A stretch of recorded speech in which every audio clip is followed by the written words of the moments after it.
And Political Data Inc. did a poll asking California voters how interested they were about several vice presidential picks. And crosstabs, only 7% of Dems were extremely interested in Governor Tim Walz.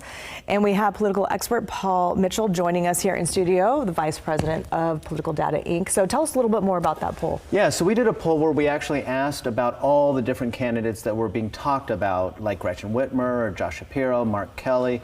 And Tim Walz was really, like a lot of those candidates, just really not well known to voters. And so we did find small pockets that were extremely interested in him or somewhat interested. But really, this is a story where nationally, about 70% of voters say they don't know who he is. And 90% of voters nationally say they don't really have a strong opinion about him as he becomes the VP pick. But in the next 24, 48 hours, I think a lot of voters are going to be watching him on videos with his daughter or learning about him as we go into the Democratic convention. Okay, so as someone who, this is pretty much all you watch and study, and what do you think about this as a pick compared to all the other choices? Yeah, so there were some choices that were electoral vote choices. So picking a governor of North Carolina where you think you might be able to win North Carolina, or a governor of Michigan or Pennsylvania. This is not so much an electoral vote choice. It sounds like it's a choice of somebody that she's comfortable with. It's somebody who brings kind of this Midwestern values thing. He has a military background. He was a school teacher. It is also a do no harm pick. It's kind of vanilla choice, right? Unlike what we saw with Trump, what Trump tried to do was really kind of hit a home run with his vice presidential pick, and largely, at least so far nationally, he hasn't done so well. This is her attempt to kind of hit a single or a double. Well, and especially if you talk about Californians maybe not knowing who this person is. I mean, they know Kamala. She's from here, so does it even really matter for California voters who she picked? Well, see, that it probably doesn't matter for California voters, and historically, vice presidential candidates don't really matter until they harm you. So like a Sarah Palin probably harmed John McCain, not just because maybe she didn't perform well, but because it said something about John McCain, like he made this volatile pick. Is he somebody we can trust? So you don't want to have a vice presidential candidate that, you know, points out a weakness in your own personality or your own campaign. So I think this is it's a safe pick. It's like they're good unless there's something negative that happens. Exactly. If you were Kamala Harris, the vice president, who would you have picked? Well, I think mathematically.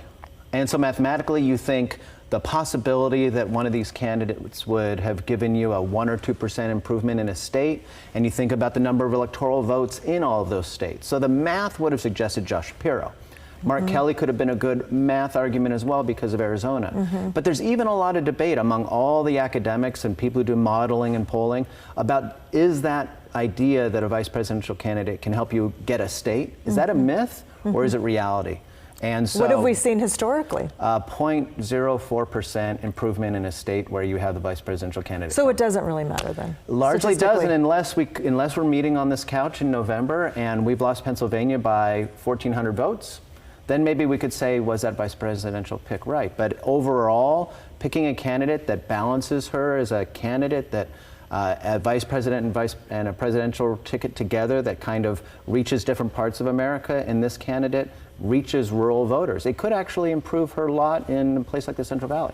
There was one female that she was looking at. Gretchen Whitmer. Right, and so what about an all female ticket? That might have been really energizing. So you might have had the opportunity to kind of double down on a strength and make it a real energizing ticket with her, or even with Pete Buttigieg. Again, doubling down on a strength. Pete Buttigieg is the most popular in polling among all of the Biden appointees.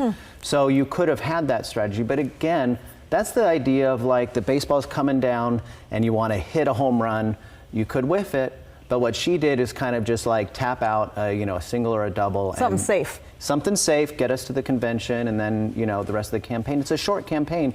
Mistakes are bigger than what you do on a vice presidential pick could really be swamped by a mistake. All right, Paul, thank you so much for your insight. We appreciate it.